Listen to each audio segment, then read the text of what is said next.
If you just need to be more advanced in your English speaking and writing, then these words are not going to be enough for you. You need to know advanced alternatives and the words that they can go with.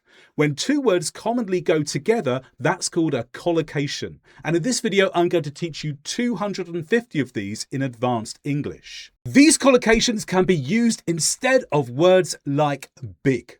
Now, you might describe some of the buildings you can see here as big.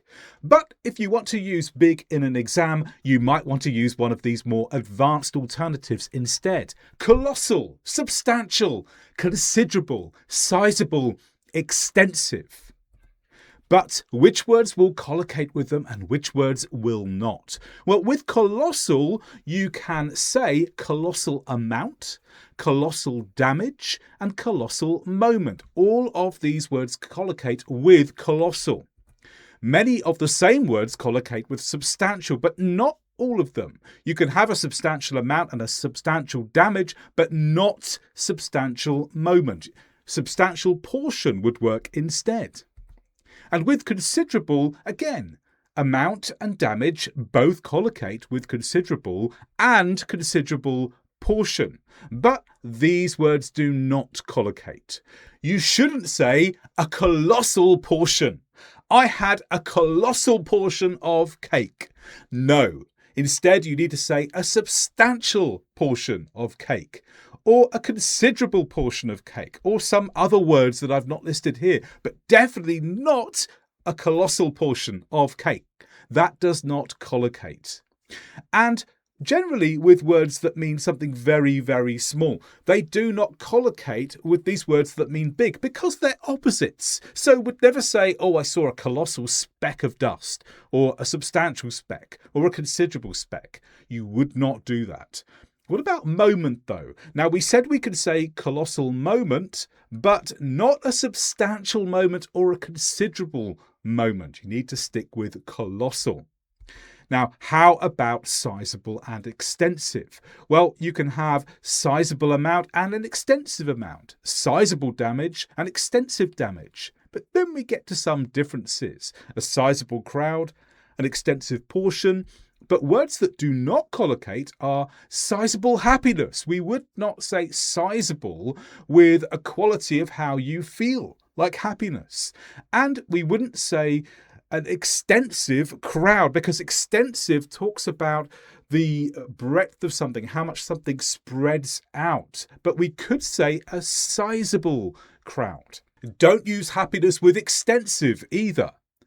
And you can't use spec with either of these words either. Sizable spec, extensive spec, no. They're opposites. It won't work. There are lots of things in the world that we describe as small. Perhaps you might describe this rat as small.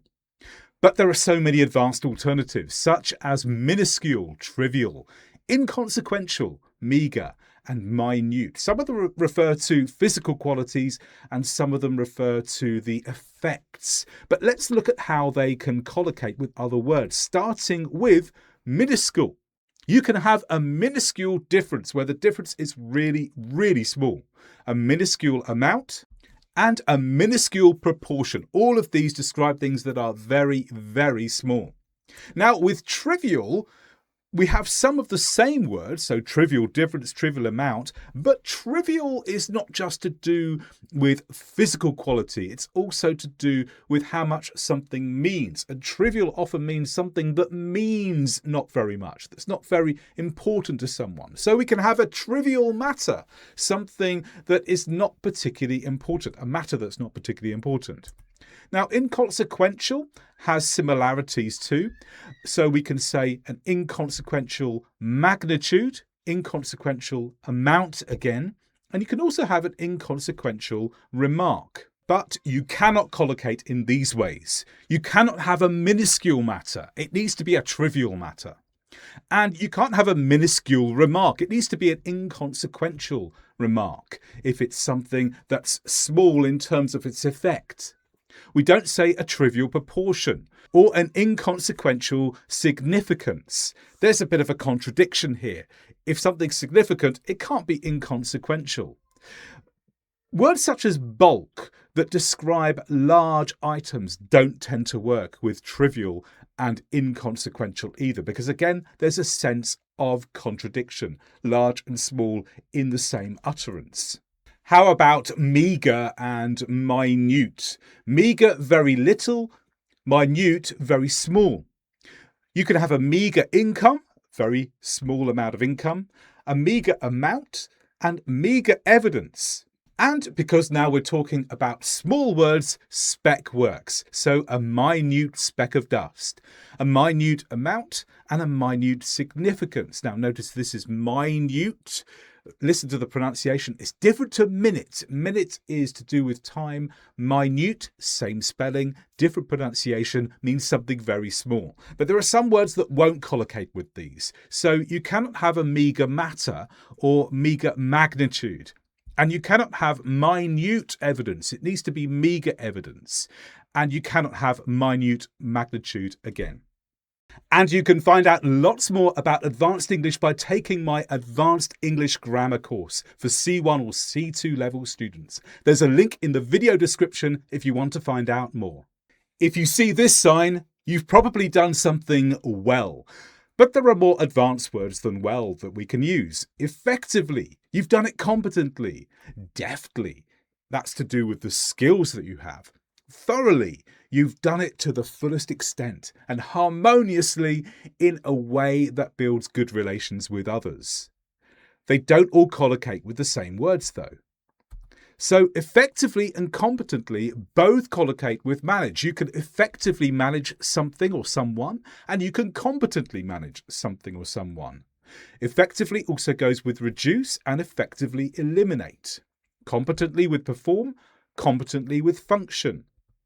They don't collocate with these words. Effectively doesn't go with perform. You'd have to say competently perform.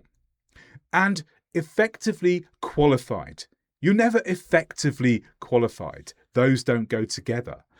You can't competently eliminate something either. You have to effectively eliminate something. And you can't competently reduce something. It needs to be effectively reduce. What about deftly, thoroughly, and harmoniously? Well, thoroughly explain, thoroughly investigate, thoroughly enjoy, all collocate, as do harmoniously integrate, harmoniously work, and harmoniously live. Notice these are all words that can be used with the meaning of relations, because harmonious is to do with relations. And because deftly is to do with skill, it will collocate with words that can have the context of skill. You can deftly explain something really skillfully. Deftly work, you've worked skillfully, and deftly negotiate, you've negotiated skillfully. And because of the differences in meanings, some of these words don't collocate when you switch them to the other words that mean well. So you cannot thoroughly negotiate, but you can deftly negotiate. You can't thoroughly stumble. Actually, you can't stumble with any of these words. Thoroughly stumble, harmoniously stumble, deftly stumble. They've got kind of an opposite. If you stumble, then you've not been thorough. You've not been harmonious. You've not been deft. So stumble won't work because the meanings don't match. Harmoniously wouldn't go with explain. You might think it could work, but we don't tend to use it. It would be better to say that you have thoroughly explained something or deftly explained something. And we don't deftly enjoy things, but you could thoroughly enjoy it instead. Poor has many meanings. In the picture you can see here, it's to do with someone who doesn't have much income. More advanced words for poor can include impoverished and needy in terms of income and the ability to buy things. But then we can have substandard, mediocre and incompetent when there's poor quality or poor ability. And that affects the different collocations that you can have. Let's look at impoverished and needy together because they have similar meanings. And not surprisingly, they collocate with a lot of the same words, such as community and family. But impoverished would go with soil. You can have impoverished soil, soil that doesn't have the nutrients to grow things. And you can have a needy pet, a pet who perhaps needs to be fed. But you cannot have an impoverished pet. A pet cannot lack money because a pet doesn't have money. So we wouldn't say impoverished pet, we'd say a needy pet to focus on their physical needs or other needs that they have, not to do with their financial needs. And we wouldn't say needy soil. We wouldn't say needy with soil because needy is to do with something that can feel the need. So impoverished soil would work better instead. And we wouldn't say impoverished elite or needy elite because there's a contradiction. Elite is to do with people in society who are the opposite of this, who are doing well. So there's a contradiction if you try to use them. Now, with substandard, mediocre and incompetent, we're focusing on ability and quality of poverty. Now, with substandard, you can have substandard conditions, and that means conditions that are not good enough, poor conditions, a substandard performance and substandard quality. With mediocre, you could also have conditions and performance. You could also have a mediocre idea. Mediocre is something that's not terrible, but we use it in a slightly negative sense of the middle. It's around average, and we don't consider that to be good enough. Mediocre, it's around average, and we're not particularly happy. We wish it was better. With incompetent, you can have incompetent handling, incompetent performance, and you can also have an incompetent idea. Incompetent describes someone or something that's not good enough for the task. How about the words that don't collocate? You wouldn't say a substandard idea. It would be better to say a mediocre idea.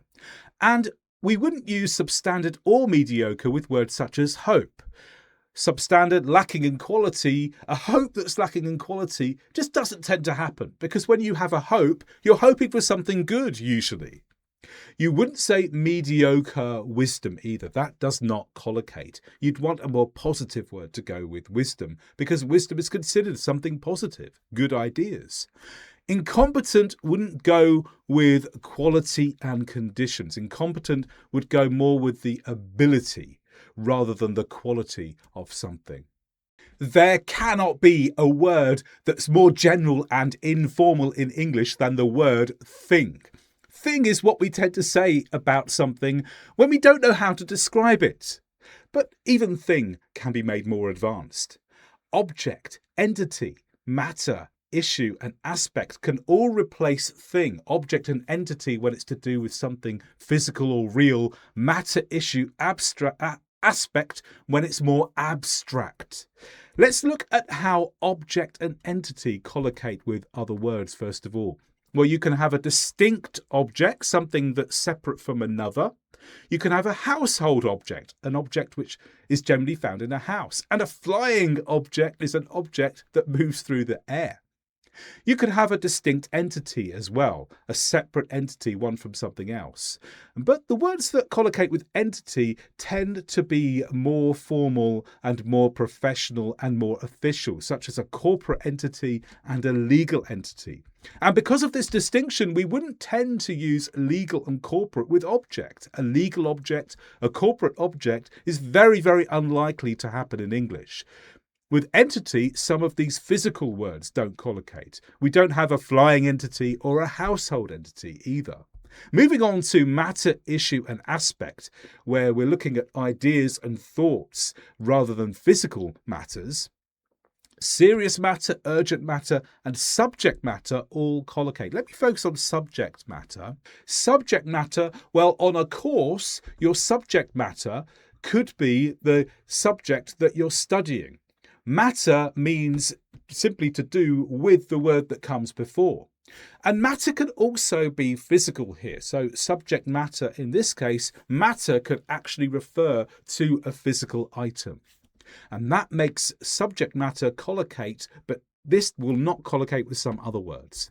Let's look at issue. We can have a serious issue, a key issue, and a major issue. So all of these words make the word issue bigger and more important.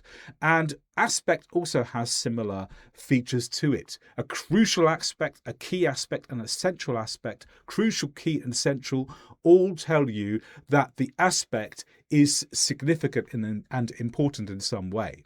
Now, the collocations are varied with these words, and also the ways that they don't collocate are varied. So you can't have a major matter. Instead, you need to say it's a major issue. And you can't have a key matter. Oh, the key matter in my essay is. No, it needs to be a key issue or a key aspect. Issue, remember, is something that's to do with a problem. Aspect is one part. So key issue, key aspect, but not key matter. You can't have a subject issue. It just doesn't work because issue doesn't change meaning in the same way that matter can. Also, don't say an issue of urgency, but we can say a matter of urgency, even though the meaning of issue and matter are similar here. And don't say a serious or urgent aspect. These don't tend to happen in English. Good is a seriously overused word in English, so you need to try and get away from it by using alternatives such as excellent, admirable, beneficial, satisfactory, or in another context, virtuous. Now, they all collocate with different words. Excellent and admirable have a lot of similarities, so you can say excellent and admirable idea, but I would prefer to say excellent result and excellent condition, and admirable courage and admirable restraint. Do not use these the other way round. I wouldn't say I've got excellent courage or I showed excellent restraint. It needs to be admirable courage and admirable restraint. So admirable is a word that we use to say that something is what we think very highly of, and that would go with courage and restraint a lot better. But we wouldn't say an admirable result or admirable condition because we're more neutral when we're talking about results. Admirable normally goes when we can give a show of our appreciation to someone. So result and condition being more neutral don't collocate. Now with beneficial, satisfactory and virtuous, again there is some crossover and some areas where there's not. Beneficial outcome, beneficial impact, mutually beneficial. With satisfactory, we can also have outcome and impact, and you can also make satisfactory progress. And with virtuous, we can have virtuous handling, virtuous performance, a virtuous idea. Virtuous is when we think something has a lot of merit, and that makes it slightly different to beneficial and satisfactory when we have just a positive reaction to something. And that affects where we cannot collocate. So beneficial progress does not collocate. We should say satisfactory progress. And beneficial quality doesn't collocate either. Satisfactory wouldn't go with properties. It has satisfactory properties. We would not say that. And also, don't say mutually satisfactory. It should be mutually beneficial instead. Now, virtuous should not be filled with words that are gradable, such as slightly virtuous or very virtuous. Those will not work either. Sometimes if you're not sure how to describe the quality of something, then you could just use a general word like saying, this house is bad. But we generally want to have more advanced words than that, such as detrimental, inferior, atrocious, unsatisfactory, and inadequate. The final three would work in the example I just gave. The house is in atrocious or unsatisfactory or an inadequate condition. Probably not with the first two. With the first two, detrimental and inferior, these words collocate. You can have a detrimental consequence. That means a consequence that makes something worse. A detrimental impact makes something worse. And a detrimental effect makes something worse. You can have inferior performance, inferior quality, and someone could be in an inferior position. So inferior is slightly different in that it means something slightly lower in standard. And that affects the collocations that don't work. So we wouldn't say detrimental quality or detrimental position. And we wouldn't say inferior impact or inferior effect. With atrocious, unsatisfactory and inadequate, these words would collocate. Atrocious conditions, atrocious results, and atrocious mistake, which really means that something is really, really bad. A lot of these words will collocate with unsatisfactory, so it's not up to the standard required. Unsatisfactory conditions, not up to the standard required. Unsatisfactory results, we needed the results to be better. And you can have unsatisfactory progress. With inadequate, you could also have conditions and results and progress. So a lot of the same collocations for unsatisfactory work with inadequate too. But there are some areas where the crossover ends. We don't make atrocious progress. It needs to be unsatisfactory or inadequate. And atrocious standard or atrocious standards is not something we're likely to say. Don't use mistake with unsatisfactory and inadequate. Instead, say it's an atrocious mistake or other words. And with some abstract concepts such as weather, they don't go with unsatisfactory or inadequate. You wouldn't tend to hear unsatisfactory weather or inadequate weather. I guess they're possible, but you just don't hear it in everyday English, so you shouldn't use it too. Lots of people like to buy new cars or dream of having a new car. New is quite a general word. We could also say novel, contemporary, modern, pioneering or unprecedented to replace new, but they work in different ways, so they have different collocations. Novel would go with a novel idea. Or you can have a novel virus, a new virus that's going around, such as COVID. And you can have a novel finding, a new finding from a piece of research. Contemporary works slightly differently. Contemporary is to do with what's up to date in current thinking. So you can have a contemporary idea, contemporary art, and a contemporary society. Modern is similar. Modern is more limited to simply saying something that is current, such as modern handling and also modern art and modern society. Do not try to collocate these. Novel society won't work. It needs to be a contemporary or modern society. And we don't tend to say novel art. I guess you probably could, but we just don't do it. Instead, we say that it's modern or contemporary if it's something that belongs to the newer era of doing things rather than an older era. We don't have contemporary or modern viruses. They're novel. And we don't have contemporary or modern findings. Well, perhaps you could, but we would tend to say novel finding. That's much more likely that you'll hear that or read that. Now, what about pioneering and unprecedented? You can have pioneering and unprecedented efforts. Those both work. You can have pioneering research and pioneering work, and unprecedented scale and unprecedented levels. There's a slight difference in meaning here. Pioneering means that something's being tried for the first time. Unprecedented means it hasn't happened before. Similar meaning in one way, but different in another, and that affects the collocations that work and the ones that don't work. So we wouldn't say pioneering scale. It needs to be unprecedented scale. You could have pioneering work.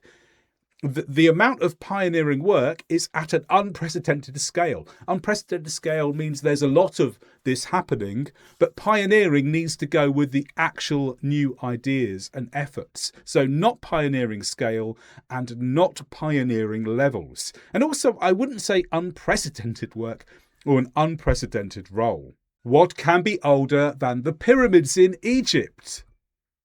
Maybe you'd like some other words to describe old rather than this general word, such as obsolete, archaic, seasoned, mature, and elderly. Now, not all of these words could describe the pyramids, although they all have a sense of being old, and not all words will collocate with them.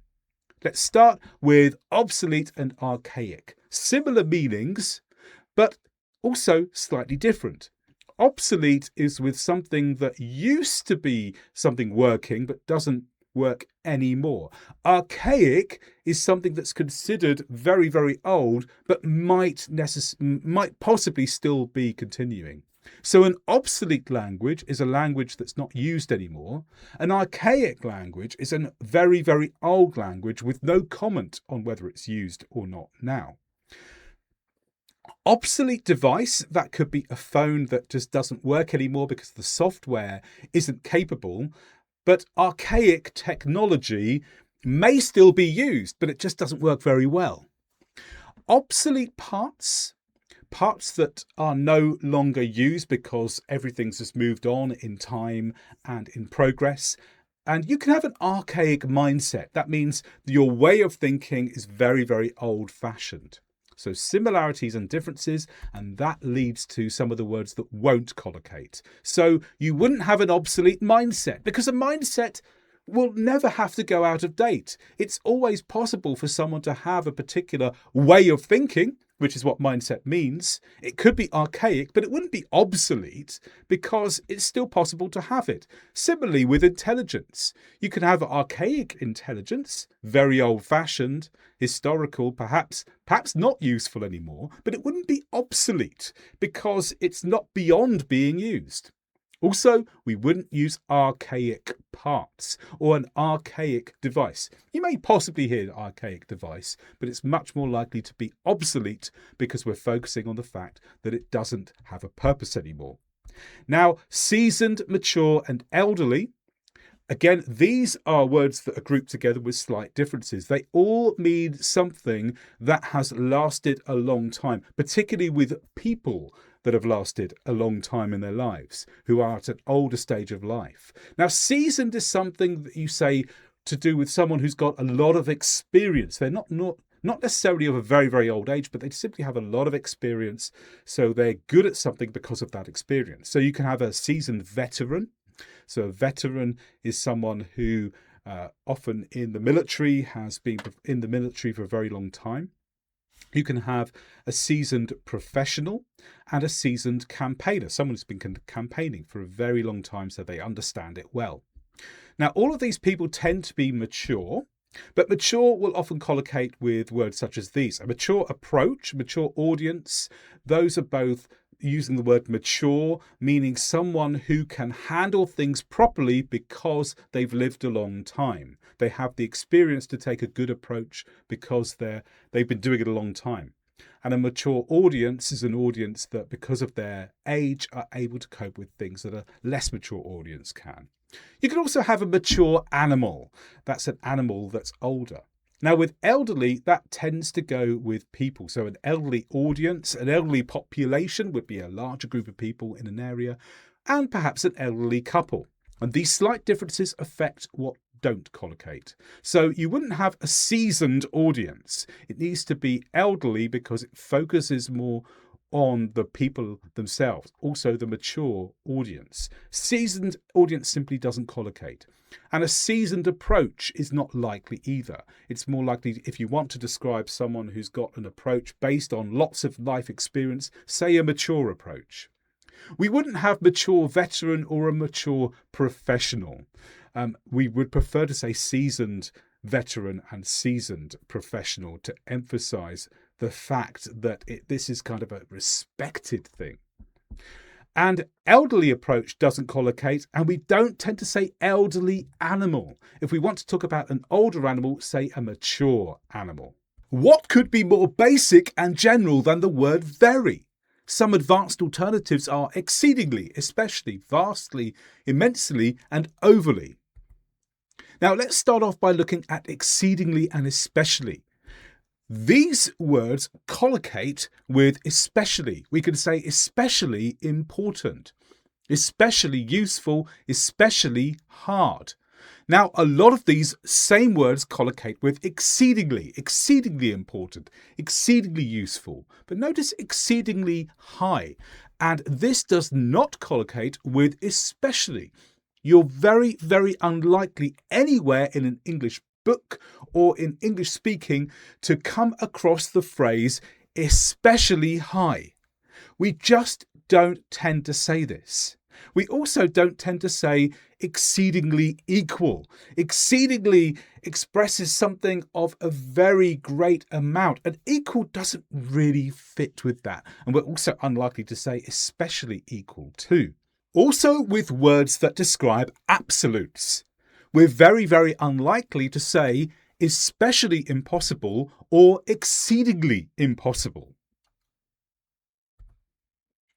What about these other words that replace very? Well, they've got a slightly different meaning here: vastly, immensely, and overly. And as a result, they have slightly different collocations. We could say vastly different, vastly superior, vastly greater. Also, we could say immensely grateful, immensely concerned, immensely popular. These all collocate. They generally go together. Now, overly is slightly different because overly suggests too much of something. Very, but to a great extent more than it should be. And as a result, some of these words only really work in the negative sense. We probably wouldn't say you're overly different, but we could say you're not overly different because we're focusing on the lack of there being too much. With concerned, we could do either. We could say I am overly concerned or I am not overly concerned. Overly concerned would mean too much concern. Not overly concerned means I'm not particularly worried. With popular, we would say not overly popular, but we're not likely to say I'm overly popular because it's not something you could have too much of. We don't tend to think that you can be too popular, so it wouldn't make much sense. Now, when we mix some of these words up, we don't get the same collocations. So with vastly, we would not tend to say someone is vastly popular. For that, you need to say they're immensely popular. We're also not likely to say vastly grateful. You'd have to say immensely grateful instead. Immensely doesn't work with some of the collocations with vastly. We would not say immensely greater or immensely superior. You need to say vastly greater and vastly superior. And also overly greater and overly sufficient doesn't tend to happen. Here's a reminder that there is a course you can take that I've written that will help you make your English much more advanced. Click in the link in the video description below.